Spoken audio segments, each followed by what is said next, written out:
ಎಲ್ಲರಿಗೂ ನಮಸ್ಕಾರ. ಈ ದಿನ ಒಂದು ವಿಶೇಷವಾದ ಚರ್ಚೆಯನ್ನು ತಮ್ಮ ಮುಂದೆ ಮಂಡಿಸ್ತಾ ಇದ್ದೇನೆ. ವಿಷಯ ಈ ಲಿಂಗಾಯತ ವೀರಶೈವ ಅಥವಾ ವೀರಶೈವ ಲಿಂಗಾಯತ ಈ ಧರ್ಮಗಳಿಗೆ ಪೂರ್ವವಾಗಿರ್ತಕ್ಕಂಥ ಪ್ರಾಚೀನ ಶೈವ ಪರಂಪರೆಗಳ ಮೂಲದಿಂದ ನಾವು ಇಂದಿನವರೆಗೆ ನೋಡುತ್ತಾ ಬಂದಾಗ ಈ ವೀರಶೈವ ಲಿಂಗಾಯತ ಧರ್ಮದ ಗುರುಜಂಗಮ ವರ್ಗ ಏನಿದೆ, ಈ ಗುರುಜಂಗಮ ವರ್ಗವನ್ನು ನಾವು ಎಲ್ಲಿ ಮತ್ತು ಹೇಗೆ ಗುರುತಿಸಬಹುದು, ಅವರ ಚರಿತ್ರೆಯ ಒಂದು ಪ್ರಾಚೀನ ಚರಿತ್ರೆಯ ಹಿನ್ನೆಲೆಯನ್ನು ನಾವು ಹೇಗೆ ಅರ್ಥ ಮಾಡಿಕೊಳ್ಳಬಹುದು ಅನ್ನುವ ಒಂದು ವಿಷಯವನ್ನು ನಾನು ಗಮನದಲ್ಲಿಟ್ಟುಕೊಂಡು ಈ ವಿಷಯ ಮಂಡಿಸ್ತಾ ಇದ್ದೇನೆ. ಇದಕ್ಕೆ ಕಾರಣ ಯಾರೋ ಕೆಲವು ಅಭಿಮಾನಿಗಳು ಮತ್ತು ನಮ್ಮ ವಿಷಯವನ್ನು ಆಲಿಸ್ತಕ್ಕಂಥವ್ರು ಮತ್ತು ಅವರಿಗೆ ಕೆಲವು ಅಸ್ಪಷ್ಟತೆಗಳು ಇರ್ತಕ್ಕಂಥವ್ರು ಇಂಥದ್ದೊಂದು ಸಲಹೆಯನ್ನು ನನಗೆ ಕೊಟ್ಟರು. ನಾನು ಆಗಲೇ ಈ ಹಿಂದೆ ಕೆಲವು ವಿಡಿಯೋಗಳಲ್ಲಿ ಈ ವಿಷಯವನ್ನು ಮಾತಾಡಿದ್ರು ಕೂಡ ಅವರು ಇಲ್ಲ, ಒಂದು ಸ್ಥೂಲವಾದ ಒಂದು ಅಭಿಪ್ರಾಯದ ಒಂದು ವಿಡಿಯೋವನ್ನು ನೀವು ಮಾಡ್ರಿ, ಇದು ಜನರಿಗೆ ಕೆಲವು ಗೊಂದಲಗಳು ನಮ್ಮಂಥವ್ರಿಗೆ ಇದ್ದಾವೆ ಅಂತ ಹೇಳಿದರು. ಆ ಕಾರಣಕ್ಕಾಗಿ ಈ ವಿಷಯದ ಚರ್ಚೆಯನ್ನು ನಾನು ಕೈಗೆತ್ತಿಕೊಂಡೆ. ಪ್ರಾರಂಭದಲ್ಲಿ ಟೀಕಾಕಾರರಿಗೆ ನಾನು ಒಂದು ವಿನಂತಿಯನ್ನು ಮಾಡಿಕೊಳ್ತಲೇ ಕೆಲವು ತಿಳುವಳಿಕೆ ಸ್ಪಷ್ಟತೆಯನ್ನು ಕೂಡ ನಾನು ನೀಡಲಿಕ್ಕೆ ಬಯಸ್ತೇನೆ. ಏನಂದರೆ, ಈ ವಿಷಯ ಈಗ ನಿಮಗೆ ಅದು ಒಪ್ಪಿಗೆ ಇರ್ಬೋದು, ಒಪ್ಪಿಗೆ ಇಲ್ಲದೆ ಇರ್ಬೋದು. ಇದು ನನ್ನ ಅಧ್ಯಯನ ಮತ್ತು ನನ್ನ ಆಲೋಚನೆ ಹಿನ್ನೆಲೆಯಲ್ಲಿ ನಾನು ಮಂಡಿಸ್ತಕ್ಕಂಥ ವಿಚಾರ.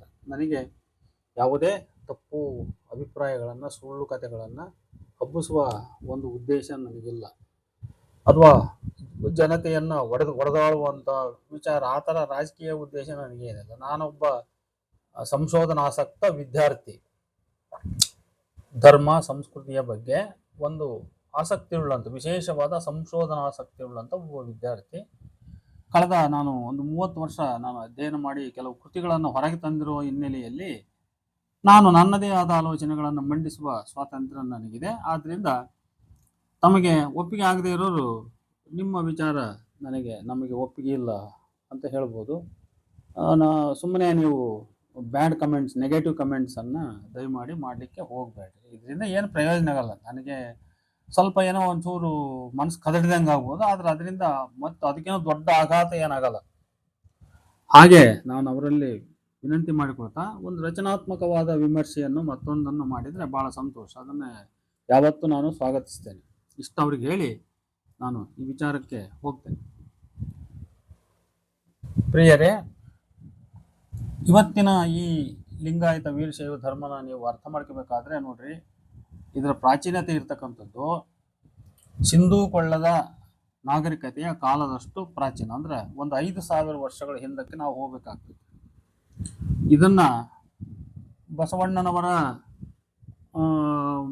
ಮೂಸೆಯಿಂದಲೇ ನೋಡ್ತಕ್ಕಂಥವ್ರು ಅದು ಬಸವಣ್ಣನವರನ್ನೇ ಆರಂಭ ಬಿಂದುವಾಗಿ ತೆಗೆದುಕೊಳ್ತಾರೆ. ನಾನು ಇದನ್ನು ಒಪ್ಪಲ್ಲ. ಈ ಲಿಂಗಾಯತ ವೀರಶೈವ ಧರ್ಮಕ್ಕೆ ಬಸವಣ್ಣನವರೇ ಪ್ರಾರಂಭ ಬಿಂದು ಅನ್ನೋದನ್ನು ನಾನು ಒಪ್ಪಲ್ಲ. ಅವ್ರ ಕೊಡುಗೆ ಇದೆ, ಅದನ್ನು ನಾನು ಒಪ್ತೀನಿ. ಅದರ ಏನೇನಿದೆ ಅದನ್ನೆಲ್ಲ ಮಾತಾಡಿದ್ದೀನಿ. ಈ ಧರ್ಮದ ಪ್ರಾಚೀನತೆ ನಾವು ತಿಳ್ಕೊಬೇಕಾದ್ರೆ ನಾವು ಸಿಂಧೂ ಕೊಳ್ಳದ ನಾಗರಿಕತೆಯಷ್ಟು ಹಿಂದಕ್ಕೆ ಹೋಗ್ಬೇಕು. ನಮ್ಮ ದೇಶದ ಜನಸಮುದಾಯ ಏನಿದೆ, ಇದು ಒಂದು 4-5 ಜನಸಮುದಾಯ, ಅಂದ್ರೆ ರೇಸ್ ಅಂತ ಕರಿತೀವಿ. ಆ ರೇಸ್ಗಳಿಂದ ಉತ್ಪತ್ತಿಯಾಗಿರ್ತಕ್ಕಂಥದ್ದು ಇವತ್ತಿನ ಜನಾಂಗ.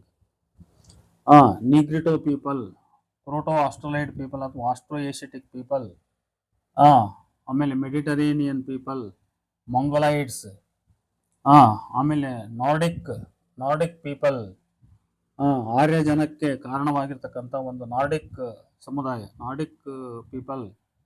ಹೀಗೆ ವಿಭಿನ್ನವಾದ ಸುಮಾರು ಒಂದು 4-6 ಜನಾಂಗಗಳು, ಅವುಗಳನ್ನು ರೇಸಸ್ ಅಂತ ಕರಿಬಹುದು. ಆ ಎಲ್ಲ ಜನಾಂಗಗಳ ಕೊಡುಗೆ ಇವತ್ತು ಈ ಭಾರತದ ಇವತ್ತಿನ ಈ ಜನಾಂಗದ ಒಂದು ಮೂಲ ಬೇರು ಆಗಿದೆ ಅಂತ ನಾವು ಅರ್ಥ ಮಾಡ್ಕೋಬಹುದು. 4-5 ಜನಾಂಗಗಳ ಸಮ್ಮಿಶ್ರಣ. ಯಾಕಂದ್ರೆ ಇವತ್ತು ಇಂಡಿಯಾದಲ್ಲಿ ಯಾವ ಜನಾಂಗವು ತನ್ನ ರಕ್ತ ಪಾರಿಶುದ್ಧತೆಯನ್ನು ಉಳಿಸಿಕೊಂಡಿಲ್ಲ.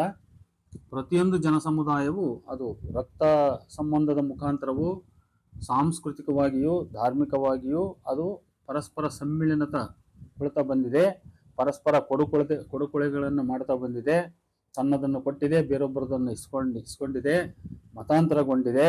ಹಾಗಾಗಿ ಮತಾಂತರ ಅಂತಕ್ಕಂಥದ್ದು ಈ ಧರ್ಮದ ಇತಿಹಾಸದಲ್ಲಿ ಅದು ಹಾಸುಹೊಕ್ಕಾಗಿ ಬಂದಿರತಕ್ಕಂಥ ಒಂದು ಬಹುದೊಡ್ಡ ಪ್ರಕ್ರಿಯೆ ಅಂತ ನಾವು ಅರ್ಥ ಮಾಡ್ಕೋಬೇಕು.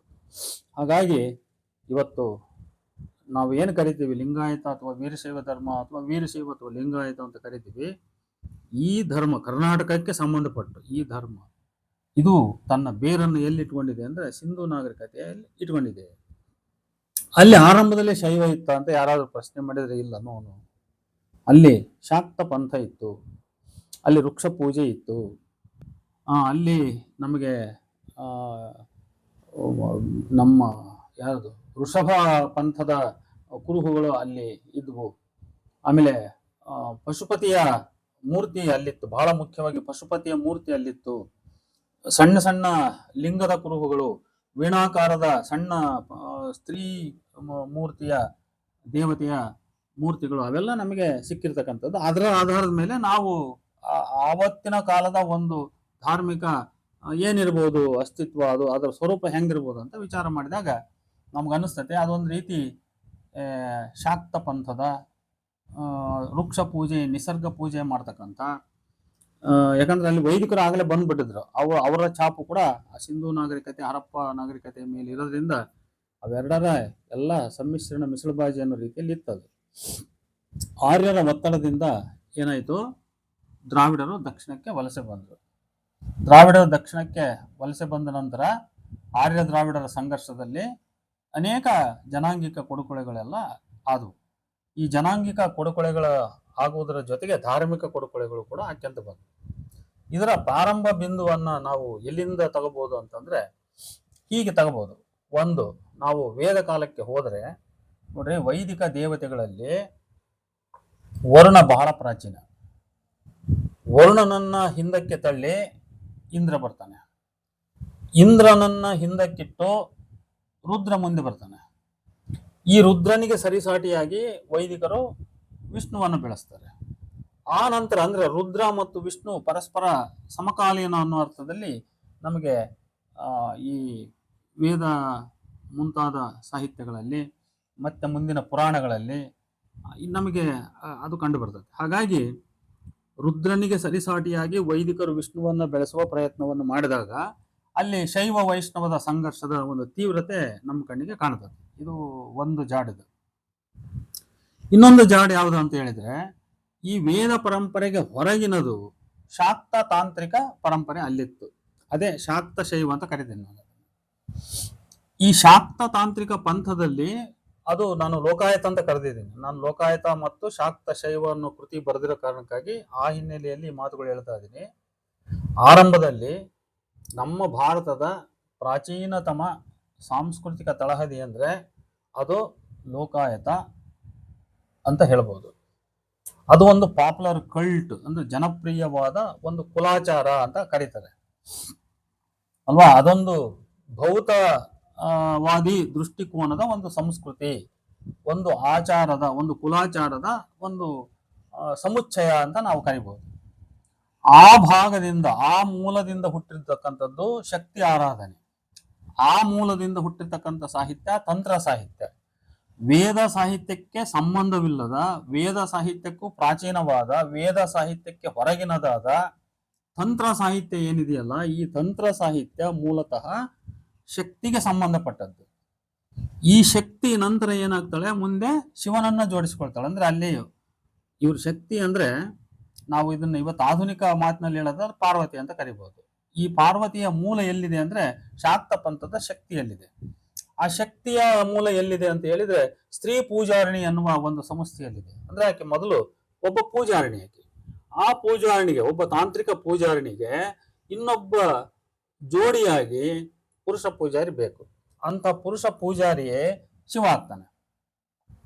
ಇದು ಒಂದು, ಈ ಅರ್ಥದಲ್ಲಿ ಹಿಂಗ್ ಮಾತಾಡ್ಬೋದು ನಾವು. ಅಂದ್ರೆ ಶಾಕ್ತ ಸ್ತ್ರೀ ಪೂಜಾರಿಣಿಯಾಗಿ ಶಕ್ತಿ ಮತ್ತು ಪುರುಷ ಪೂಜಾರಿ, ಆಕೆಗೆ ಜೋಡಿಯಾಗಿ ಪುರುಷ ಪೂಜಾರಿಯಾಗಿ ಬಂದಂಥವನು ಶಿವ. ಇವರಿಬ್ಬರ ಅಂದ್ರೆ ಶಿವ ಮತ್ತು ಶಕ್ತಿ, ಅಂದ್ರೆ ಶಕ್ತಿ ಶಿವ ಇಬ್ರು ಅಖಂಡವ್ರು ಆಮೇಲೆ. ಆದ್ರೆ ಶಿವನಿಗಿಂತ ಶಕ್ತಿ ಪ್ರಾಚೀನ. ಆ ಶಕ್ತಿಯ ಎಲ್ಲ ಮೂಲ ಸತ್ವವನ್ನ ಯಾರೋ ಮುಂದೆ ಶಿವ ಒಳಗೊಳ್ತಾನೆ. ಆಮೇಲೆ ಈ ಶಕ್ತಿ ಸಹಿತನಾದ ಶಿವನ ಅಂದ್ರೆ ಈ ತಾಂತ್ರಿಕ ಪಂಥದ ಶಿವನ ಎಲ್ಲ ಲಕ್ಷಣಗಳನ್ನ ಮುಂದೆ ಯಾರು ಒಳಗೊಳ್ತಾರೆ, ಈ ವೈದಿಕ ಪಂಥದ ರುದ್ರ ಒಳಗೊಳ್ತಾನೆ. ನೋಡಿ, ಇದನ್ನ ನೀವು ಅರ್ಥ ಮಾಡ್ಕೋಬೇಕು. ಶಾಕ್ತ ಶೈವ ಧರ್ಮ, ಲಿಂಗಾಯತ ಧರ್ಮವನ್ನ ಅರ್ಥ ಮಾಡ್ಕೋಬೇಕಾದಾಗ ಈ ಭೇದ, ಮೂಲ ಭೇದವನ್ನ ತಿಳ್ಕೋಬೇಕು. ಒಂದು, ಶಕ್ತಿ ಮತ್ತು ಶಿವ ಇವರು ತಾಂತ್ರಿಕ ಪಂಥದವರು, ವೇದಕ್ಕೆ ಹೊರಗಿನವರು. ಇವರು ಸಂಪೂರ್ಣವಾಗಿ ಬೆಳೆಸಿದಂತ ಒಂದು ಸಂಸ್ಕೃತಿಯನ್ನ ಮುಂದೆ ವೈದಿಕ ಮೂಲದಿಂದ ಬಂದಂತ, ಆದರೆ ಅನಾರ್ಯರೊಂದಿಗೆ ಬೆರೆತಂತ ಈ ರುದ್ರ ಪರಂಪರೆ, ಮರುದ್ಗಣಗಳಂತ ಏನ್ ಕರಿತೀವಲ್ಲ, ಮರುದ್ಗಣ ಅಥವಾ ರುದ್ರಗಣ, ಈ ರುದ್ರ ಪರಂಪರೆ, ಅದನ್ನ ಋಷಭ ಪಂಥ ಅಂತಾನು ಕರೆದಿರೋದು. ಅದನ್ನ ಈ ಋಷಭ ಪಂಥ, ಋಷಭ ಪರಂಪರೆ ಇದು ಏನ್ ಮಾಡ್ತತಿ ಅಂತ ಹೇಳಿದ್ರೆ, ಈ ಮೂಲ ಶಾಕ್ತ ಶೈವ ಪಂಥದ ಎಲ್ಲ ಗುಣಲಕ್ಷಣಗಳನ್ನ ಅದು ಆಪೋಷಿಸಿಕೊಳ್ತದೆ. ಹೀಗೆ ಆಪೋಷಿಸಿಕೊಂಡಾಗಲೂ ಕೂಡ ಇನ್ನೊಂದು ಕಡೆ ಶಕ್ತಿ ಆರಾಧನೆ ಅದು ಸ್ವತಂತ್ರವಾಗಿ ತನ್ನ ಅಸ್ತಿತ್ವ ಉಳಿಸ್ಕೊಂಡೇ ಹೋಗ್ತದೆ ಅದು. ಆದ್ರೆ ಶಿವನ ಸಂಸ್ಕೃತಿ ಮಾತ್ರ ಏನಾಗ್ತತಿ, ರುದ್ರನಲ್ಲಿ ಪೂರ್ಣ ಅದು ಬೆರೆತು ಹೋಗ್ತದೆ ಅನ್ನೋದನ್ನ ಅರ್ಥ ಮಾಡ್ಕೋಬೇಕು.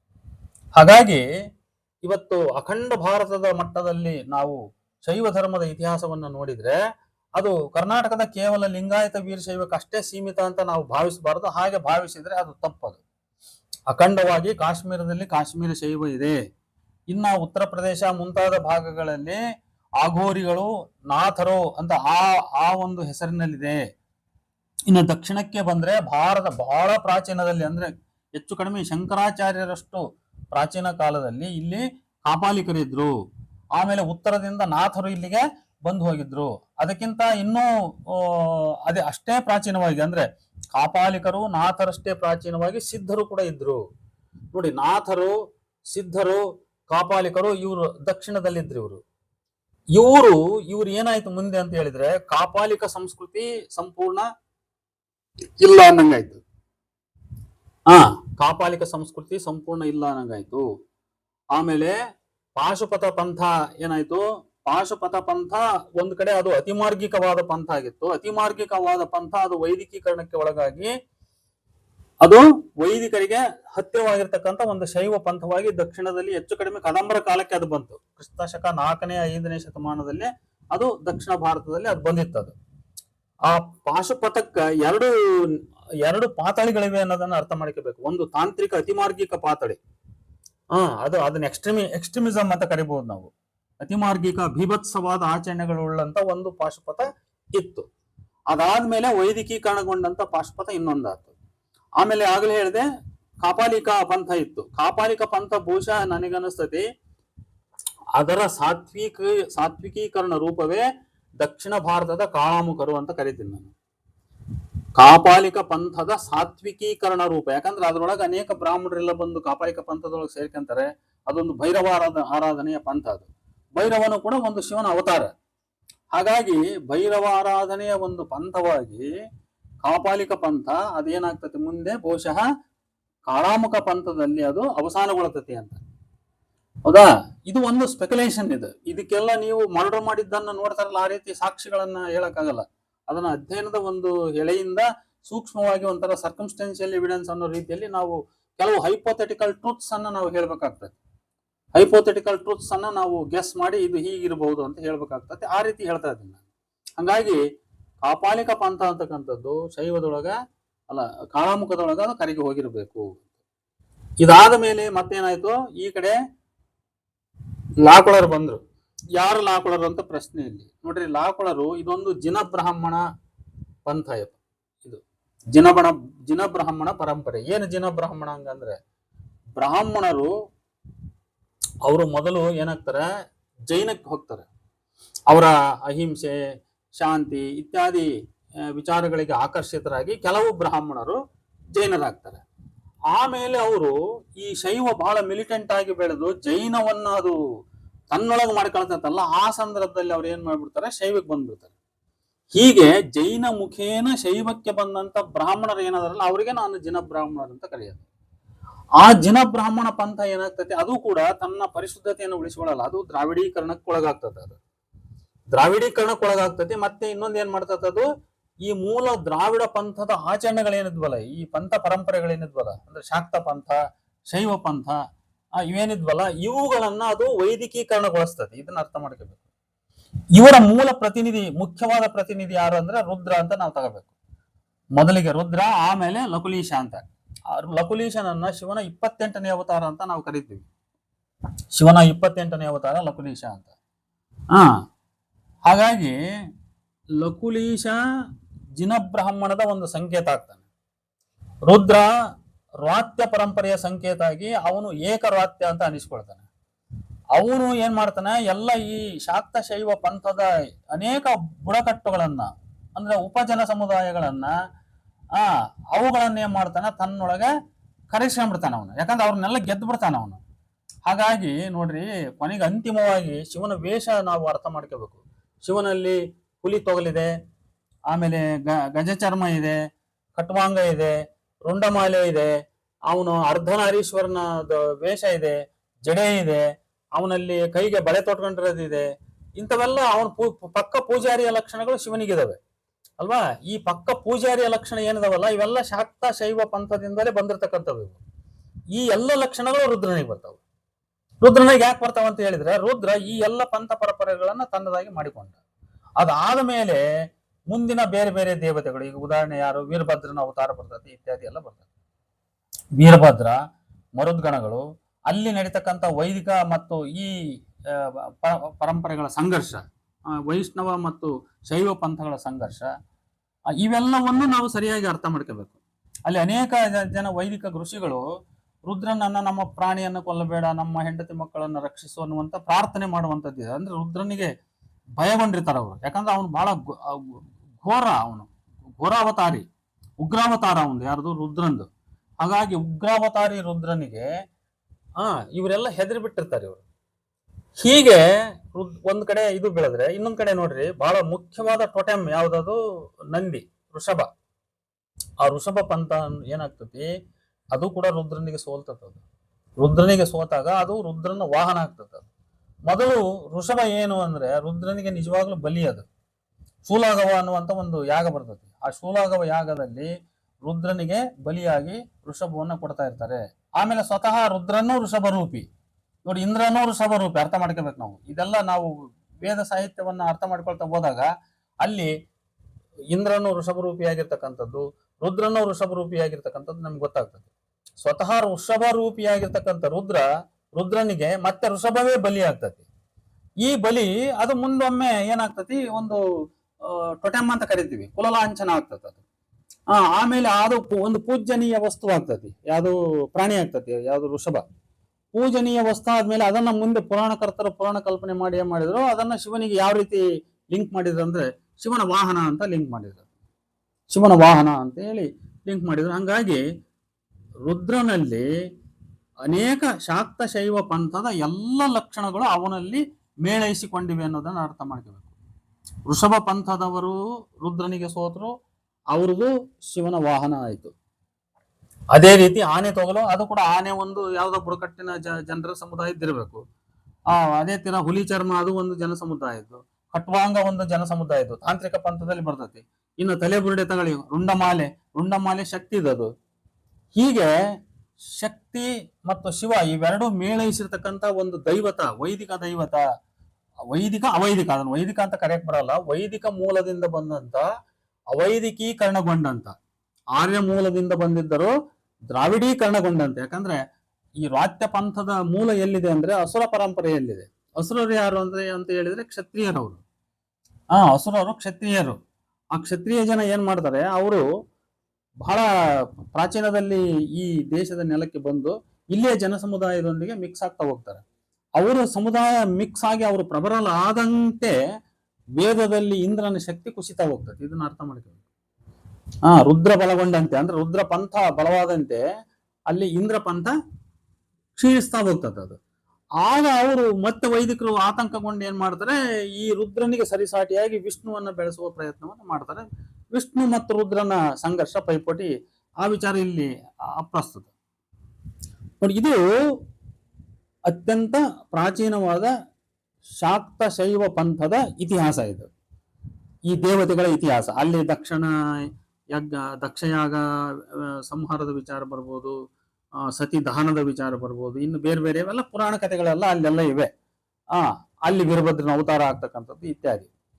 ಇವೆಲ್ಲವನ್ನ ನಾವು ಹಿನ್ನೆಲೆಯಾಗಿಟ್ಟುಕೊಂಡು ಭಾರತದ ಪರಂಪರೆಯನ್ನ ನಾವು ನೋಡಿದ್ರೆ, ನೋಡ್ರಿ, ಈ ಶೈವ ಪಂಥ ಕಾಶ್ಮೀರದ ಶೈವರಿಗೂ ಸಂಬಂಧಪಟ್ಟದ್ದು, ಉತ್ತರ ಭಾರತದಲ್ಲಿರ್ತಕ್ಕಂಥ ಅಘೋರಿಗಳು ನಾಥರಿಗೂ ಅವರಿಗೂ ಸಂಬಂಧಪಟ್ಟದ್ದು, ಇನ್ನು ತಮಿಳುನಾಡಿನಲ್ಲಿರ್ತಕ್ಕಂಥ ಶೈವ ಪಂಥದ ಶೈವ ಪುರಾತನರು ಏನಾದ್ರೆ ಅವರಿಗೂ ಸಂಬಂಧಪಟ್ಟದ್ದು, ಇನ್ನು ಕರ್ನಾಟಕದಲ್ಲಿ, ಮಧ್ಯ ಕರ್ನಾಟಕದಲ್ಲಿ, ತಮಿಳುನಾಡು ಸ್ವಲ್ಪ ಭಾಗ, ಆಂಧ್ರದ ಸ್ವಲ್ಪ ಭಾಗ, ಮಹಾರಾಷ್ಟ್ರದ ಸ್ವಲ್ಪ ಭಾಗದಲ್ಲಿ ಇರ್ತಕ್ಕಂಥ ಈ ಲಿಂಗಾಯತ ವೀರಶೈವ ಸಂಸ್ಕೃತಿ ಅಂತ ಏನ್ ಕರಿತೀವಲ್ಲ, ಇವರಿಗೂ ಕೂಡ ಈ ಒಂದು ಚರಿತ್ರೆ, ಪ್ರಾಚೀನ ಚರಿತ್ರೆ ಸಂಬಂಧಪಟ್ಟದ್ದು. ಇಷ್ಟು. ಇದು ಮುಂದೆ ಏನಾಗ್ತದೆ ಅಂತ ಹೇಳಿದ್ರೆ, ದಕ್ಷಿಣ ಭಾರತದಲ್ಲಿ, ಅದರಲ್ಲೂ ಮುಖ್ಯವಾಗಿ ಕರ್ನಾಟಕ, ಆಂಧ್ರ, ಮಹಾರಾಷ್ಟ್ರ ಮತ್ತು ತಮಿಳುನಾಡು, ಈ 4 ರಾಜ್ಯ ನಾವು ಕನ್ಸಿಡರ್ ಮಾಡಬೇಕು. ಈ 4 ರಾಜ್ಯಗಳಲ್ಲಿ ನಾನು ಆಗಲೇ ಹೇಳಿದಂತೆ 8-9ನೇ ಶತಮಾನದಲ್ಲಿ ಕಾಳಾಮುಖರು ಇದ್ರು. ಇವರು ಪ್ರಧಾನವಾಗಿ 10ನೇ ಶತಮಾನಕ್ಕೆ ಪ್ರಧಾನವಾಗಿ ಸ್ವಲ್ಪ ಪ್ರಬಲವಾಗಿ ಬೆಳೆಯುವ ಕಾಲಕ್ಕೆ ಸಿದ್ಧರು ಹಿಂದಕ್ಕೆ ಹೋದ್ರಾಗ್ಲೆ, ಅವ್ರಾಗ್ಲೇ ದೇವರಾಗ್ಬಿಟ್ರು. ನಾಥರನ್ನ ಇವರು ಮತ್ತೆ ವಾಪಸ್ ಓಡಿಸಿದ್ರು. ನಾಥ ಪಂಥದ ಕುರುಹುಗಳಾಗಿ ಇವತ್ತು ಕರ್ನಾಟಕದಲ್ಲಿ ಹಂಪಿಯ ವಿರೂಪಾಕ್ಷ ಆಗ್ಲಿ, ಅಥವಾ ಮಕುಟೇಶ್ವರ ಅಂತ ಕರೀತಾರಲ್ಲ, ಮಹಾಕೂಟದ ಮಕುಟೇಶ್ವರನನ್ನು ನಾಥ ಪಂಥ ದೇವರು ಅಂತ ಕರೀತಾರೆ. ಆಮೇಲೆ ಅಲ್ಲಿ ಅದಕ್ಕಿಂತ ಮುಂಚೆ ಲಜ್ಜಾಗೌರಿ ಇದ್ಲು ಅಂತ ಹೇಳಿ ಚಿಂತಾಮಣ ಡೇರೆಯವರು ಅದನ್ನ ಸಸ್ಪೆಕ್ಟ್ ಮಾಡಿದ್ದಾರೆ. ಆಮೇಲೆ ಈ ಕಡೆ ಯಾವುದು ಇದು ಬಸವಣ್ಣನ ಕೂಡಲ ಸಂಗಮನಾಥ, ಆತನು ಕೂಡ ನಾಥ ಪಂಥದ ದೈವತ. ಇನ್ನು ಧರ್ಮಸ್ಥಳದ ಮಂಜುನಾಥ ನಾಥ ಪಂಥದ ದೈವತ. ಇನ್ನು ಈ ಕಡೆ ಹಾಸನ ಜಿಲ್ಲೆ ಬಳ್ಳೆ ನರಸೀಪುರ ಈ ಭಾಗದಲ್ಲಿ ಸಿಗ್ತಕ್ಕಂಥ ಕೆಲವು ಅಘೋರಿಗಳ ಗೋರಖ್ನಾಥರ ಪಂಥದ ಪರಂಪರೆಗಳ ಕೆಲವು ಕುರುಹುಗಳಲ್ಲಿ ಸಿಗ್ತವೆ. ಇವೆಲ್ಲವೂ ನಾಥ ಪಂಥದ ಕುರುಹುಗಳು. ಇವ್ರು ನಾಥರು ಹೋಗ್ತಾರೆ, ಸಿದ್ಧರು ಆಗ್ಲೇ ಅವರು ದೇವರಾಗಿಬಿಡ್ತಾರೆ. ಸಿದ್ಧರ ಗುಡಿಗಳನ್ನ ಇವರು ಕಾಳಾಮುಖರು ಆಕ್ರಮಿಸ್ಕೊಂಡ್ಬಿಡ್ತಾರೆ. ಕಾಪಾಲಿಕರು ನನ್ನ ಪ್ರಕಾರ ಸಾತ್ವಿಕೀಕರಣಗೊಂಡಂತ ಕಾಳಾಮುಖರು ಅಂತ ನಾನು ತಿಳ್ಕೊಂಡಿದ್ದೀನಿ. ಅದು ಇಲ್ಲ ಅನ್ನೋ ರೀತಿಯಲ್ಲಿ ಹೋಗ್ಬಿಡ್ತದೆ ಅದು. ಅದಾದ್ಮೇಲೆ ಇವ್ರು ಹಿಂದೆ ಬಂದು ಇವ್ರಿಗಿಂತ ಸ್ವಲ್ಪ ನಂತರ ಕಾಲದಲ್ಲಿ ಬಂದು ಇವರನ್ನು ತನ್ನೊಳಗೆ ಮಾಡಿಕೊಂಡಂತ ಪಂಥ ಯಾವುದು ಅಂತ ಹೇಳಿದ್ರೆ ಲಾಕುಳರು, ಲಕುಲೀಶ ಪಂಥದ ಪರಂಪರೆ.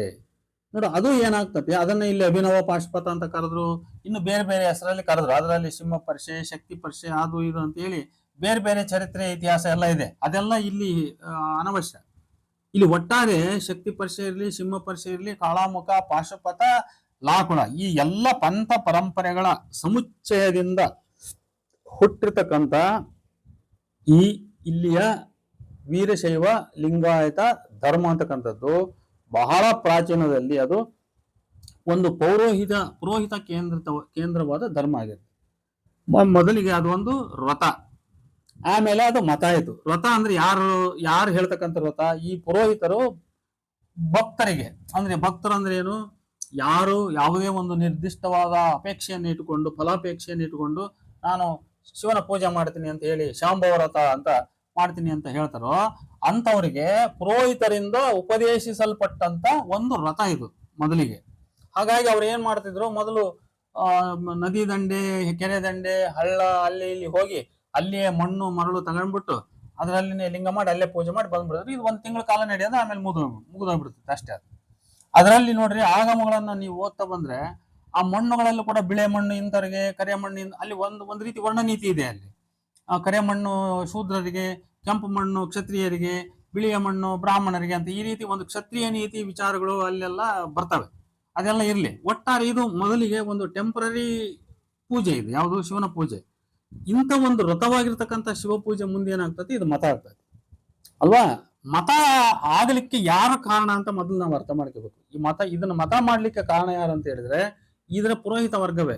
ಯಾರು ಪುರೋಹಿತ ವರ್ಗ ಅಂತ ಹೇಳಿದ್ರೆ, ಈಗೇನ್ ಹೇಳಿದ್ನಲ್ಲ, ಲಾಕುಳ, ಕಾಳಾಮುಖ, ಪಾಶುಪತ ಪಂಥ ಈ ಮೂಲದಿಂದ ಹುಟ್ಟಿರೋರು. ಇವ್ರಿಗೆ ಹೆಸರು ಏನಂತ ಇರ್ತಿದ್ವು?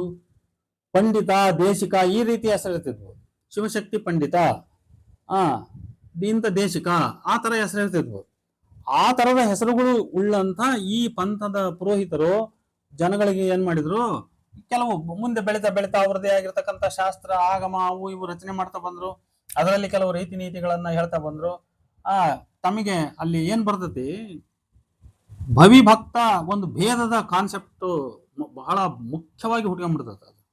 ಅದು ಯಾಕೆ ಹುಡ್ತತಿ ಅಂತ ಹೇಳಿದ್ರೆ, ಯಾರು ಈ ವ್ರತವನ್ನ ಆಚರಿಸುತ್ತಾ ಇವರು ಅನುಯಾಯಿಗಳಾಗ್ತಾರ ಅವರೆಲ್ಲ ಭಕ್ತರಾಗ್ತಾರೆ.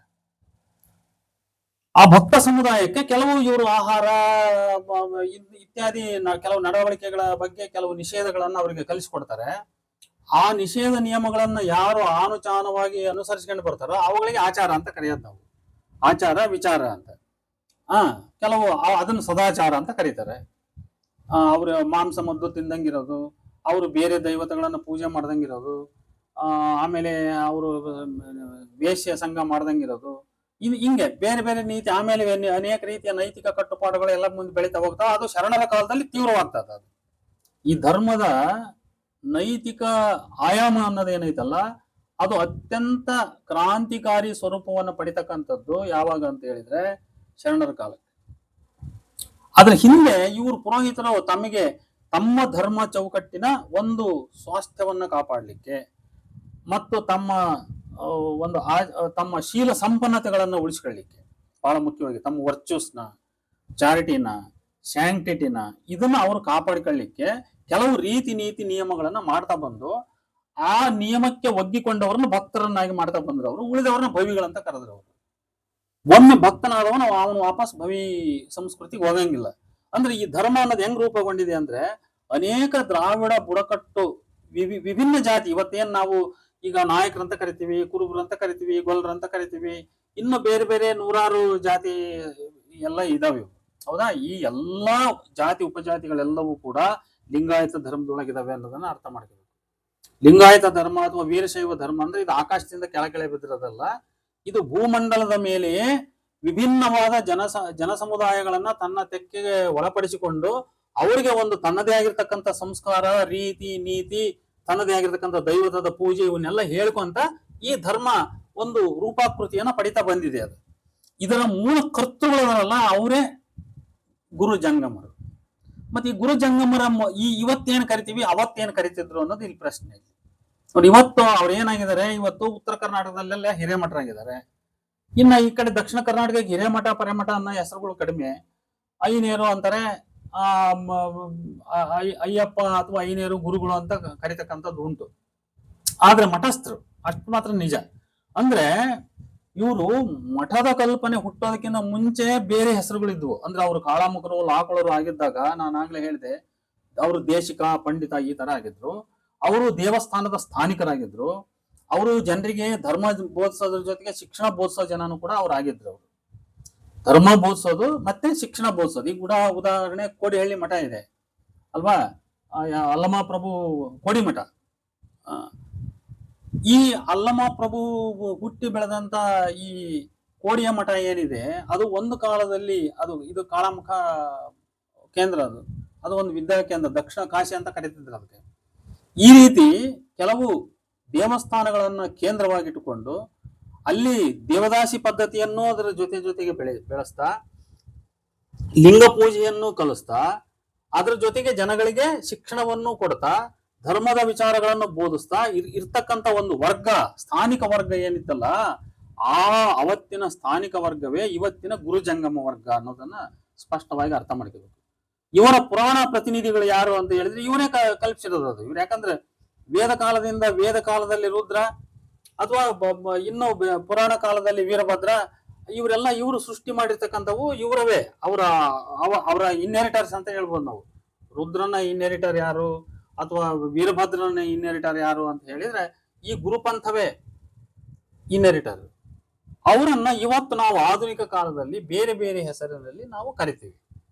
ಹೀಗಾಗಿ ಕೆಲವ್ರಿಗೆ ಏನೋ ಒಂದ್ ರೀತಿ ಸಂಶಯ, ನಾವು ಗುರು ಜಂಗಮರಂದ್ರೆ ಕೆಲವರು ಏನೋ ಆ ಜಾತಿಗಂತರ ಅಥವಾ ಕೆಲವರು ಇನ್ನು ಈ ಜಾತಿಗಂತರ. ಅದಕ್ಕೆಲ್ಲ ಯಾವ ಪುರಾವೆಗಳಿಲ್ಲ. ಇವಕ್ಕೆಲ್ಲ ಸ್ಪಷ್ಟ ಶಾಸನಾಧಾರಗಳಿವೆ. ಇವು ಈಗ ಕಾಳಾಮುಖ ಪಂಥ ಇದ್ದದಕ್ಕೆ ಸ್ಪಷ್ಟ ಶಾಸನಾಧಾರ ಇದೆ, ಕಾಪಾಲಿಕರು ಇದ್ದದಕ್ಕೆ ಆಧಾರ ಇದಾವೆ, ಲಾಕುಳರು ಇದ್ದದಕ್ಕೆ ಆಧಾರ ಇದಾವೆ. ಇನ್ನು ಉಳಿದದ್ದೇನು ಮಾತಾಡ್ತಾರಲ್ಲ ಅವಕ್ಕೆಲ್ಲ ಯಾವುದು ಸ್ಪಷ್ಟವಾದ ಆಧಾರಗಳಿಲ್ಲ. ಆದ್ರೆ ಈ ಪಂಥಗಳು ಮಠಗಳಾಗಿ ಪರಿವರ್ತನೆ ಆದ ಮೇಲೆ ಇವರಿಗೆ ಹಿಂದಿನ ದೇಶಿಕ ಪಂಡಿತ ಅನ್ನೋ ಹೆಸರುಗಳು ಹಿಂದಕ್ಕೋಗಿ ಮಠ ಅನ್ನೋ ಹೆಸರು ಮುಂದಕ್ಕೆ ಬಂದ್ಬಿಡ್ತು. ಹಂಗಾಗಿ ಚಿಕ್ಕ ಮಠ, ದೊಡ್ಡ ಮಠ, ಹಿರೇಮಠ, ಆ ಮಠ, ಕಲ್ಮಠ ಅಂತ ಹೇಳಿ ಈ ತರದ ಹೆಸರುಗಳೆಲ್ಲ ಬಿದ್ದು ಅವರಿಗೆ ಅಡ್ಡ ಹೆಸರುಗಳಾಗ್ಬಿಟ್ಟಿದ್ವು. ಹಾ, ಇಂಥ ಶಿವಬಸಯ್ಯ ಕಲ್ಮಠ ಅಥವಾ ಶಿವಬಸಯ್ಯ ಹಿರೇಮಠ, ಶಿವಬಸಯ್ಯ ತೆಗ್ಗಿನ ಮಠ, ಚಿಕ್ಕ ಮಠ ಅಂತ ಈ ತರದ ಮಠಗಳ ಹೆಸರುಗಳು ಮುಂದಕ್ಕೆ ಬಂದ್ವಿ. ಯಾವಾಗ ಆ ಮಠ ಅನ್ನೋ ಹೆಸರು ಹೇಳ್ತತಿ, ಮಠಗಳ ಕಲ್ಪನೆ ಬೆಳೆದು ಮಠ ಸ್ಥಾಪನೆಗಳು ಆದ ಮೇಲೆ ಶರಣರ ವಚನಗಳಲ್ಲೇ ಬರ್ತತಲ್ಲ, ಭಕ್ತರ ಮನೆಗಳೇ ಮಠಂಗಳಯ್ಯ ಅಂತ ಬರ್ತದೆ. ಅಂದ್ರೆ ಮಠಗಳ ಕಲ್ಪನೆ 12ನೇ ಶತಮಾನಕ್ಕೆ ಇತ್ತು ಅಂತ ನಮ್ಗೆ ಅರ್ಥ ಆಗ್ತದೆ. ಭಕ್ತರ ಮನೆಗಳೇ ಮಠಂಗಳಯ್ಯ ಅನ್ನುವಂಥ ವಿಚಾರ ಬರ್ತದೆ. ಶರಣ ಚಳುವಳಿ ತನ್ನ ಶಟತ್ವವನ್ನು ಕಳ್ಕೊಂಡ ಮೇಲೆ ಆಮೇಲೆ ಮತ್ತೆ ಅದು ಅಜ್ಞಾತವಾಸಕ್ಕೆ ಹೋಯಿತು. ಇವರು ಕೂಡ ಶೈವ ಪಂಥದವರು. ಇವ್ರು ಏನಾಗಿದ್ರು, ಇವರೊಂದು 100-200 ವರ್ಷ ಇಲ್ಲವೇನೋ ಅನ್ನೋ ರೀತಿಯಲ್ಲಿದ್ರು. ಆಮೇಲೆ ಮುಂದೆ ಏನ್ ಮಾಡಿದ್ರು, ಅವರು ಮತ್ತೆ ಈ ಧರ್ಮದ, ಈ ಸಾಂಸ್ಕೃತಿಕ ಕ್ಷೇತ್ರದ ಒಂದು ಅಧಿಪತ್ಯವನ್ನ ಕ್ರಮೇಣ ಅವರು ಸಾಧಿಸ್ತಾ ಬಂದು ಮುಂದೆ ಅದ್ರ ಜೊತೆಗೆ ವೈದಿಕತೆಯನ್ನ ತುರುಕ್ತಾ ಬಂದ್ರು. ಹಾಗಾಗಿ ಅನೇಕ ಇವತ್ತು ಲಿಂಗಾಯತ ವೀರಶೈವ ಧರ್ಮದ ಸಾಹಿತ್ಯದಲ್ಲಿ ಇಷ್ಟೊಂದು ಒಳ ಸಂಘರ್ಷ ಯಾಕೆ ನಡೀತಾ ಇದೆ ಅಂದ್ರೆ, ಒಂದು ಕಡೆ ವೈದಿಕ ವಿರೋಧಿ ನೆಲೆ ಅದರೊಳಗಿದೆ, ಇನ್ನೊಂದು ಕಡೆ ವೈದಿಕತೆಯನ್ನ ಸಮರ್ಥಿಸ್ತಕ್ಕಂಥ ವಿಚಾರಗಳು ಇನ್ನೊಂದು ಕಡೆ ಇದಾವೆ.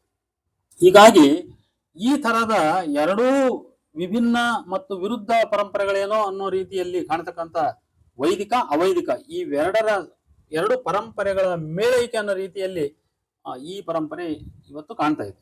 ಇದರಲ್ಲಿ ಈಗ ಆಧುನಿಕವಾಗಿ ತುಂಬಾ ತಾತ್ವಿಕವಾಗಿ ವಿಭಿನ್ನವೇನು ಅನ್ನೋ ರೀತಿಯಲ್ಲಿ ಗುರುತಿಸಿಕೊಂಡಿರ್ತಕ್ಕಂಥದ್ದು ಒಂದು ಶರಣತತ್ವ ಪರಂಪರೆ. ಇದರ ಮೂಲ ನಾವು ಹುಡುಕೋದಾದ್ರೆ 14ನೇ ಶತಮಾನದ ವಿರಕ್ತ ಪಂಥದಿಂದ ಬಂದಂಥದ್ದು.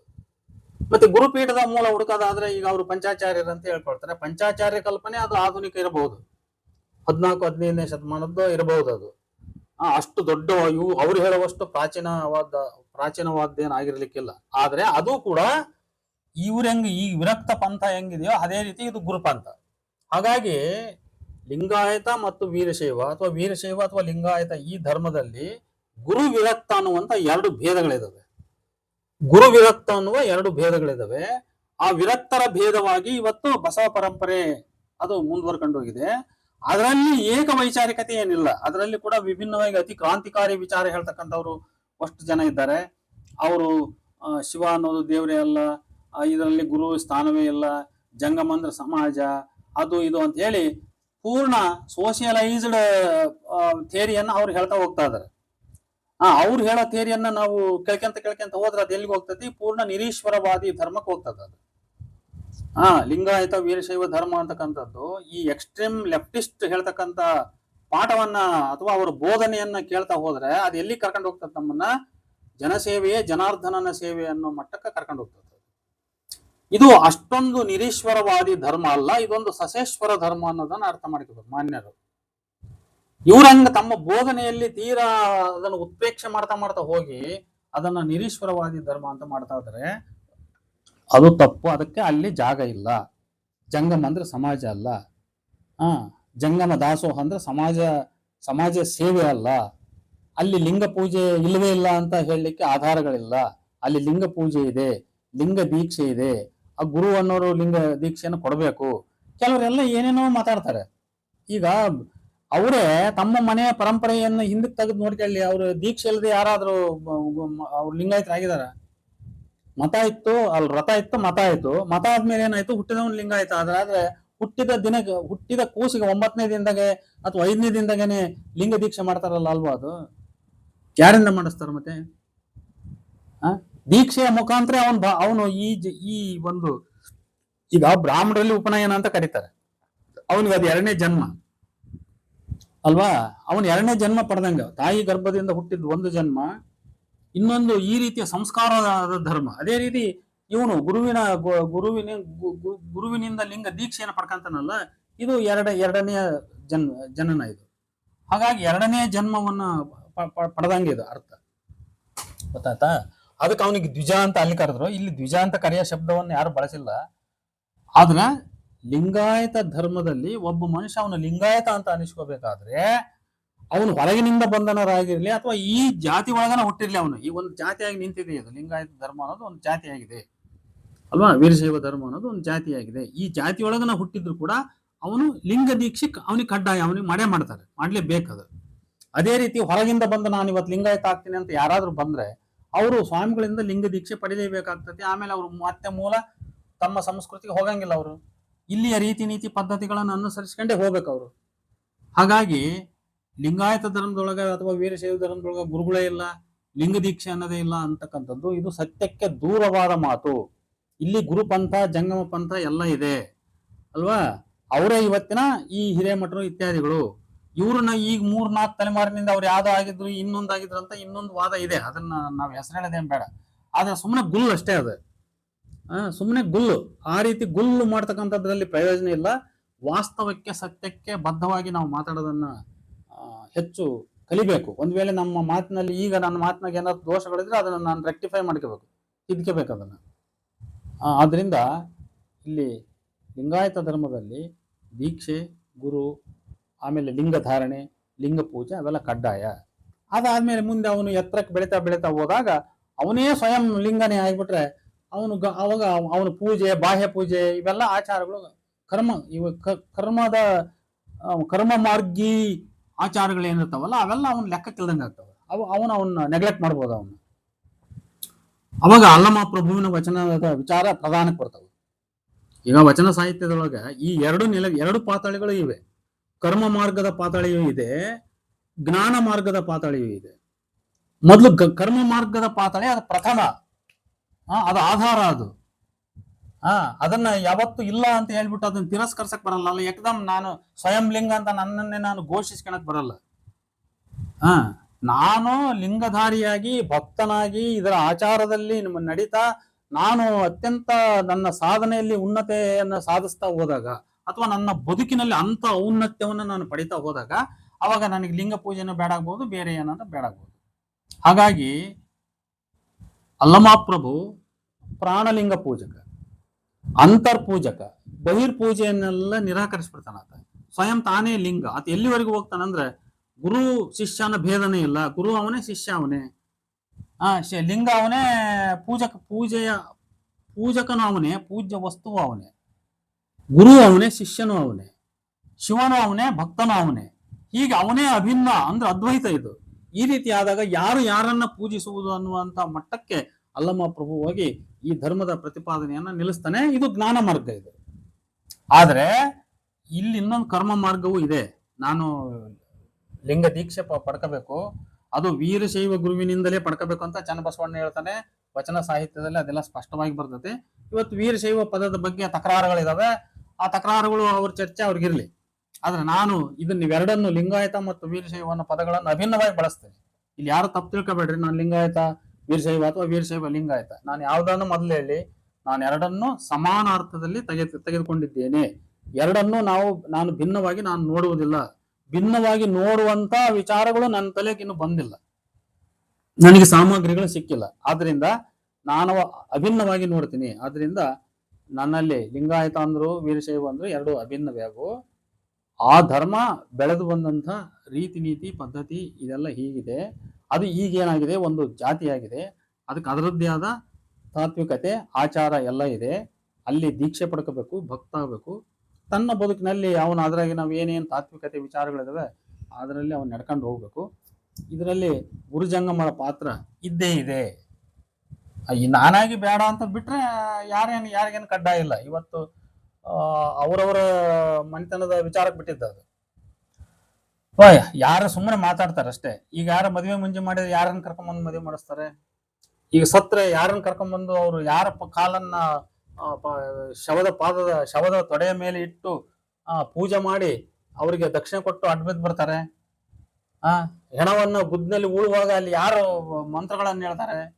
ಇವೆಲ್ಲ ಅವ್ರಿಗಾರು ವಿಚಾರ ಮಾಡ್ಕೊಳ್ಳಿ, ಗೊತ್ತಾಗ್ತದ. ಅದು ಪುರೋಹಿತರನ್ನ ಬಿಟ್ಟು ಯಾರು ಮಾಡ್ತಾ ಇಲ್ಲ. ಅಂದ್ರೆ ಗುರು ಜಂಗಮ ಇವರೇ ಪುರೋಹಿತರು. ನಮಗೆ ಲಿಂಗಾಯತ ಧರ್ಮದಲ್ಲಿ ಇವರೇ ಪುರೋಹಿತರು. ಇವ್ರನ್ನ ಬಿಟ್ಟು ಯಾರು ಏನು ಮಾಡ್ತಾ ಇಲ್ಲ. ಇಲ್ಲಿ ಸುಮ್ಮನೆ ವೈಚಾರಿಕವಾಗಿ ಮಾತಾಡ್ತಾ ಎಲ್ಲದನ್ನು ತಿರಸ್ಕರಿಸಿ ತ್ಯಜಿಸಿ ಮಾತಾಡ್ತಕ್ಕಂಥ ಮಾತು ಸುಮ್ಮನೆ ಕೆಲವರಲ್ಲಿ ರೂಢಿಯಲ್ಲಿದೆ. ಅವರು ಜನರನ್ನ ತಪ್ಪು ಸಂದೇಶ ಕೊಡ್ತಾ ಇದಾರೆ ಅಷ್ಟೇ. ಅದು ಹಾಗಾಗಿ ನಾನು ತಪ್ಪು ಸಂದೇಶ ಕೊಡಲ್ಲ, ನಾನು ಸರಿಯಾದ ಸಂದೇಶವನ್ನು ಕೊಡ್ತೀನಿ. ಇದೆಲ್ಲ ವ್ಯವಸ್ಥೆ ಇದೆ. ಇಲ್ಲಿ ಅನೇಕ ಜಾತಿ ಉಪಜಾತಿಗಳೆಲ್ಲ ಇವೆ. ಅವುಗಳೆಲ್ಲ ಹೆಂಗ್ ಹುಟ್ಟಿದ್ವು ಅಂತ ಹೇಳ್ಕೊಂತ ಹೋದ್ರೆ ನಾನು ಆಗ್ಲೇ ಒಂದು ಮಾತು ಹೇಳಿದೆ, ಭವಿಭಕ್ತ ಭೇದ ಅಂತ. ಭವಿಭಕ್ತ ಭೇದ ನೋಡಿ, ಈ ಭೇದ ಬಂದ್ಮೇಲೆ ಇದು ಇದು ಏನ್ ಮಾಡ್ತೈತಿ ಅಂತ ಹೇಳಿದ್ರೆ ಅನೇಕ ಲಿಂಗಾಯತ ಉಪಜಾತಿಗಳ ಸೃಷ್ಟಿಗೆ ಕಾರಣವಾಗ್ತದೆ. ಯಾಕಂದ್ರೆ ಭಕ್ತನಾದವನಿಗೆ ಭವಿ ಮುಟ್ಟಿರ್ತಕ್ಕಂಥ ಯಾವುದೇ ವಸ್ತು ಅಥವಾ ಭವಿ ತಯಾರಿಸಿದ ಯಾವುದೇ ವಸ್ತು ಅಥವಾ ಭವಿ ಮೂಲದಿಂದ ಬರುವ ಯಾವುದೇ ವಸ್ತು ಅದು ಸ್ವೀಕಾರಾರ್ಹವಲ್ಲ ಅಂತ ಅನಿಸ್ಕೊಳ್ತದೆ. ಆದ್ರಿಂದ ಈ ಉದಾಹರಣೆ ತಗೊಳ್ಳಿ, ನಾನು ಸುಮ್ಮನೆ ಕೆಲವು ಕುಲ ಕಸಬುನವ್ರನ್ನ ಎಕ್ಸಾಂಪಲ್ ಕೊಟ್ಟು ಇಲ್ಲಿ ಹೇಳ್ತೇನೆ. ಒಂದು ಬಟ್ಟೆ ನೇಯುವ ಒಂದು ವರ್ಗ, ಕಂಬಳಿ ನೇಯುವ ಒಂದು ವರ್ಗ ಇದೆ ಅಂತ ತಿಳ್ಕೊಳ್ಳೋಣ. ಅವರು ಭವಿಗಳೇ ಆಗಿದ್ದಾರೆ ಅಂತ ತಿಳ್ಕೊಳ್ಳೋಣ. ಅಂದ್ರೆ ಅವ್ರಿಗೆ ಲಿಂಗ ದೀಕ್ಷೆ ಆಗಿಲ್ಲ, ಗುರುವಿನಿಂದ ಲಿಂಗ ದೀಕ್ಷೆ ಪಡ್ಕೊಂಡಿಲ್ಲ, ಅವರು ಲಿಂಗಾಯತರು ಅಂತ ಅನಿಸ್ಕೊಂಡಿಲ್ಲ, ಆ ಕಾರಣಕ್ಕಾಗಿ ಅವರು ಭವಿಗಳು. ಆದ್ರಿಂದ ಅವರು ತಯಾರಿಸಿದ ಕಂಬಳಿ, ಅವರು ನೇಯ್ದ ಯಾವುದೇ ಒಂದು ವಸ್ತು, ಉಡುಪು, ಅದು ಬಟ್ಟೆ, ಲುಂಗಿ ಇರಲಿ, ಮತ್ತೊಂದಿರಲಿ, ಸೀರೆ ಇರಲಿ, ಯಾವುದೇ ಇರಲಿ, ಅದು ಈ ಭಕ್ತ ಸ್ವೀಕರಿಸಲಿಕ್ಕೆ ಅದು ಅನರ್ಹ.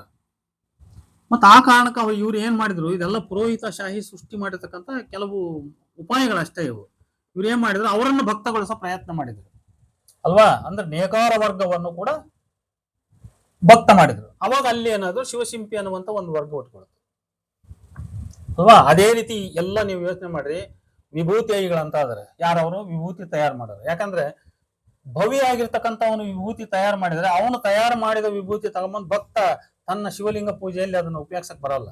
ಆದ್ರಿಂದ ಅವನು ಭಕ್ತಗೊಳಿಸ್ಬೇಕು. ಅಂದ್ರೆ ಯಾರು ವಿಭೂತಿ ತಯಾರು ಮಾಡ್ತಾನೆ ಅವನನ್ನು ಭಕ್ತಗೊಳಿಸ್ಬೇಕು. ಅದಕ್ಕೆ ಅವನನ್ನು ಭಕ್ತಗೊಳಿಸಿದ್ರು, ವಿಭೂತಿಗಳು ಹುಟ್ಟಿದ್ರು. ವಸ್ತ್ರ ತಯಾರು ಮಾಡೋರು ಅವರನ್ನು ಭಕ್ತಗೊಳಿಸಿದ್ರು, ವಸ್ತ್ರದಯಗಳು ಹುಟ್ಟಿದ್ರು ಅಲ್ವಾ.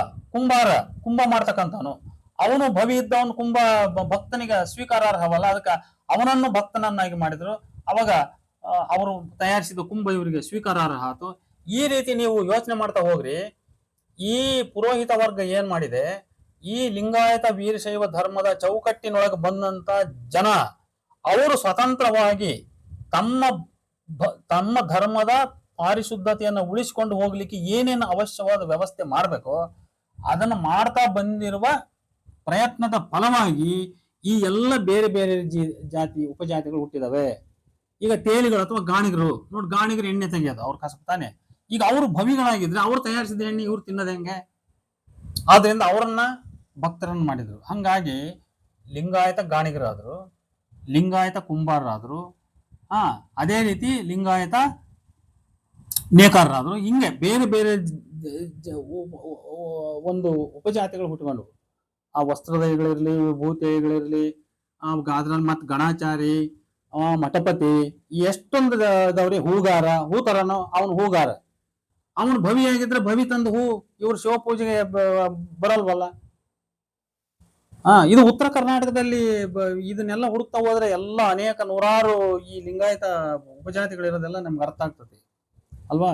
ಹಾಗಾಗಿ ಈ ರೀತಿ ಇದು ಅನೇಕ ಉಪಜಾತಿಗಳ ಒಂದು ಸಮುಚ್ಚಯವಾಗಿ ವಿಭಿನ್ನ ದ್ರಾವಿಡ ಜನ ಸಮುದಾಯಗಳನ್ನ ಒಳಗೊಂಡಂತ ಕೆಲವು ಪ್ರಶ್ನೆ ಕೇಳ್ತಾರೆ. ನಿಮ್ ಸಾಧು ಲಿಂಗಾಯತರ ಮೂಲ ಯಾವುದು, ಇನ್ನೊಂದು ಲಿಂಗಾಯತರ ಮೂಲ, ಎಲ್ಲಾ ಲಿಂಗಾಯತರು ಬಂದಿರೋದು ಇದೇ ರೀತಿನೇ.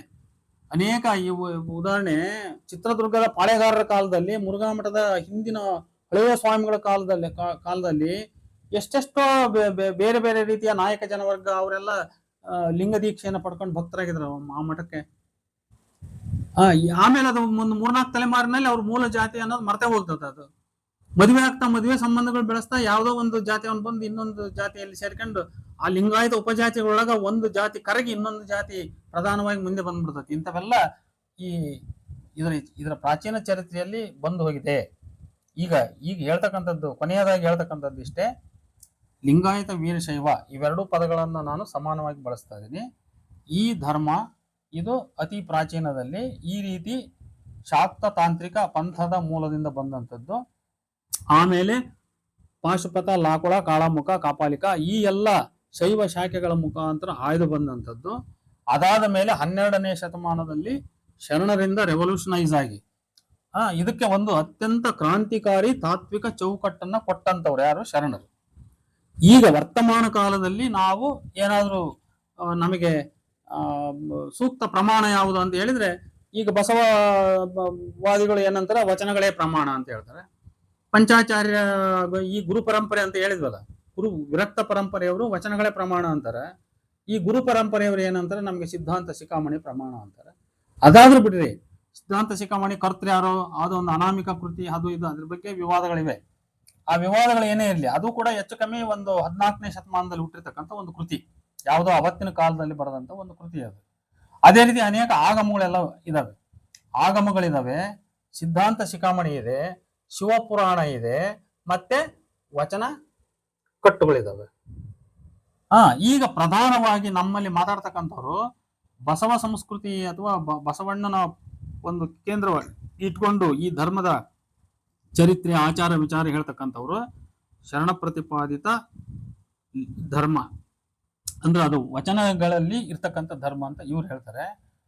ಇವರಿಂದ ವಿಭಿನ್ನವಾಗಿ ಗುರುತಿಸಿಕೊಂಡಂತ ಗುರು ಪಂಥದವರು ನಮ್ದು ಶಿಖಾಮಣಿ ಹೇಳಿರ್ತಕ್ಕಂಥದ್ದೇ ಧರ್ಮ ಅಂತ, ಅಥವಾ ಆಗಮಿಕ ಮೂಲದ ಧರ್ಮವೇ ನಮ್ಮ ಧರ್ಮ ಅಂತ ಇವ್ರು ಹೇಳ್ತಾರೆ. ಇಷ್ಟು ವೈಚಾರಿಕ ಭೇದಗಳು ಇವರ ಮಧ್ಯೆ ಇದೆ. ಅದನ್ನ ಅರ್ಥ ಮಾಡಿಕೊಂಡು ಈ ವಿಚಾರ ಭೇದಗಳನ್ನ ಮರೆತು ಒಂದಾಗ್ತಕ್ಕಂಥದ್ದು ಅದು ಇಡೀ ಎಲ್ಲ ಸಮುದಾಯಕ್ಕೆ ಬಿಟ್ಟದ್ದು. ಯಾರೋ ನಾನೊಬ್ಬನು ಪೇಣಿ ಹೇಳಿದ್ರೆ ಅದು ಆಗಲ್ಲ, ಗೊತ್ತಾಯ್ತಾ? ಆದ್ರೆ ಆಗ್ಬೇಕದ. ಇವೆಲ್ಲ ಒಳಗಿನ ಉಪಭೇದಗಳನ್ನ, ಅಭಿಪ್ರಾಯ ಭೇದಗಳನ್ನ ಮರೆತು ಒಂದು ವಿಚಾರಕ್ಕೆ ಬಂದು ಅವರವರ ನಂಬಿಕೆ, ಅವರವರ ಆಚಾರ ವಿಚಾರಗಳನ್ನ ಅವರಿಗೆ ಬಿಟ್ಟು ಒಂದು ಅನ್ನೋದನ್ನ ಪ್ರತಿಪಾದಿಸಿದ್ರೆ ಈ ಧರ್ಮದ ಜನಸಮುದಾಯಕ್ಕೆ ಒಂದು ಒಳ್ಳೆಯ ಭವಿಷ್ಯ ಇದೆ ಅಂತ ಹೇಳ್ಬಹುದು. ಮತ್ತೆ ಈಗ ಕಚಾಡಿಕೆ ಅಂತ ಹೋದ್ರೆ ಯಾವ ಭವಿಷ್ಯ ಏನು ಯಾರೇನು ಮಾಡೋಕ್ಕಾಗಲ್ಲ. ಇಷ್ಟು ಹೇಳ್ತಾ ನಾನು ಕೊನೆಯದಾಗಿ, ಯಾರು ಸ್ವಲ್ಪ ಅಂದ್ರೆ ಎಲ್ಲರೂ ಅಲ್ಲ, ಅವರು ಈಗ ಹಿರೇಮಠರು ಇಂಥರಲ್ಲೇ ಬಹಳ ದೊಡ್ಡ ದೊಡ್ಡ ವಿದ್ವಾಂಸರು ನಮ್ಮ ಕರ್ನಾಟಕದಲ್ಲಿ ಹುಟ್ಟು ಹೋಗಿದ್ದಾರೆ. RC ಹಿರೇಮಠರು ಇರ್ಬೋದು, ಬೂಸ್ನೂರು ಮಠರಂತವ್ರು ಇರ್ಬೋದು, ಮತ್ತೆ ಬೇರೆ ಯಾರಾದ್ರೂ ಇರ್ಬೋದು, ದೊಡ್ಡ ದೊಡ್ಡ ವಿದ್ವಾಂಸರು ಹುಟ್ಟೋಗಿದ್ದಾರೆ. ಅವರಲ್ಲಿ ಸಾಕಷ್ಟು ಈ ಧರ್ಮ ಸಂಸ್ಕೃತಿ ಪರಂಪರೆಯ ಬಗ್ಗೆ ನಮ್ಮ ತಿಪ್ಪೇರುದ್ರ ಸ್ವಾಮಿ, ಹೊನ್ನಾಳಿ ತಿಪ್ಪೇರುದ್ರ ಸ್ವಾಮಿ ಅಂತವ್ರು ಇರ್ಬೋದು, ಸಾಕಷ್ಟು ಅರಿವು ಮತ್ತು ಜ್ಞಾನ ಮೂಲ ಎಲ್ಲ ಇದೆ. ಆದ್ರೆ ಕೆಲವು ಯಂಗ್ ಪೀಪಲ್ ಅಂದ್ರೆ ಒಂದು 20-25 ವರ್ಷದ ಲೆಕ್ಕದಲ್ಲಿ ಇರ್ತಕ್ಕಂಥವ್ರು, 30 ವರ್ಷದ ಒಳಗಿರೋರು, ಈ ಎಲ್ಲ ಸಾಹಿತ್ಯದ ಪರಿಚಯ ಇಲ್ಲದೆ ಇರೋರು ಅಥವಾ ಇದನ್ನೆಲ್ಲೂ ಕೇಳದೆ ಇರೋರು, ಅವ್ರಿಗೇನೋ ಕೆಲವೊಂದು ರೀತಿಯ ಜಿಜ್ಞಾಸೆ, ಕೆಲವೊಂದು ರೀತಿಯ ಸಂಶಯ ಅವರಲ್ಲಿ ಇರಬಹುದು. ಆದ್ರೆ ಆ ಸಂಶಯಕ್ಕೆ ಪರಿಹಾರವಾಗಿ ನಾನು ಸ್ಥೂಲವಾಗಿ ಈ ಕೆಲವು ವಿಚಾರಗಳನ್ನ ನಾನು ಮಂಡಿಸಿದ್ದೇನೆ. ಅದರಿಂದ ದಯಮಾಡಿ ಸಂಶಯ ನಿವಾರಣೆ ಅಂದ್ರೆ ಅದನ್ನು ನಾವು ಸರಿಯಾದ ರೀತಿ ಚಿಂತನ ಮಂಥನ ಮಾಡ್ತಾ ಅನೇಕ ವಿಚಾರಗಳನ್ನು ಕೇಳ್ತಾ ಹೋಗ್ಬೇಕು, ತಿಳಿಬೇಕು, ಅರ್ಥ ಮಾಡ್ಕೋಬೇಕು. ಮತ್ತು ಅಧ್ಯಯನ ಕೂಡ ಇಂಪಾರ್ಟೆಂಟ್. ಅಧ್ಯಯನ ಆಲೋಚನೆಯಿಂದ ನಾವು ಸತ್ಯವನ್ನು ಅರ್ಥ ಮಾಡಿಕೊಳ್ಳುವ ಪ್ರಯತ್ನವನ್ನ ಮಾಡಬೇಕು. ಇಷ್ಟು ಹೇಳ್ತಾ ಕೊನೆಯದಾಗಿ, ಯಾರು ನನ್ನ ಈ ವಿಡಿಯೋಕ್ಕೆ ಸಬ್ಸ್ಕ್ರೈಬ್ ಮಾಡಿಲ್ಲ ಅವರು ದಯಮಾಡಿ ನೀವು ನನ್ನ ಚಾನಲ್ಗೆ ಸಬ್ಸ್ಕ್ರೈಬ್ ಮಾಡಿರಿ. ನಾನು ಪೂರ್ಣ ಇದಕ್ಕೆ ಮೀಸಲು, ವಚನ ಸಾಹಿತ್ಯ, ಬೇರೆ ಬೇರೆ ರೀತಿಯ ವಿಚಾರ, ಧರ್ಮ, ಸಾಹಿತ್ಯ, ಸಂಸ್ಕೃತಿ, ಧರ್ಮ, ಇಂಥ ವಿಚಾರಗಳಿಗೆ, ತಾತ್ವಿಕತೆ, ಇಂಥ ವಿಚಾರಗಳಿಗೆ ಮೀಸಲಾಗಿ ನನ್ನದೇ ಆದ ಅಭಿಪ್ರಾಯಗಳನ್ನು, ಆಲೋಚನೆಗಳನ್ನು, ಓದಿನ ಹಿನ್ನೆಲೆಗಳನ್ನು ಹಂಚಿಕೊಳ್ತಕ್ಕಂಥ ಒಂದು ವಿಡಿಯೋವನ್ನು ಮಾಡಿದ್ದೇನೆ. ನೀವು ಇದಕ್ಕೆ ಸಬ್ಸ್ಕ್ರೈಬ್ ಮಾಡುವುದರ ಮುಖಾಂತರ ನನ್ನನ್ನು ಪೂರ್ಣ ಬೆಂಬಲಿಸ್ತೀರಿ ಅಂತ ನಾನು ತಮ್ಮಲ್ಲಿ ವಿನಂತಿಸಿಕೊಂಡು ನನ್ನ ಮಾತುಗಳನ್ನು ಮುಕ್ತಾಯಗೊಳಿಸ್ತಾ ಇದ್ದೇನೆ. ನಮಸ್ಕಾರ.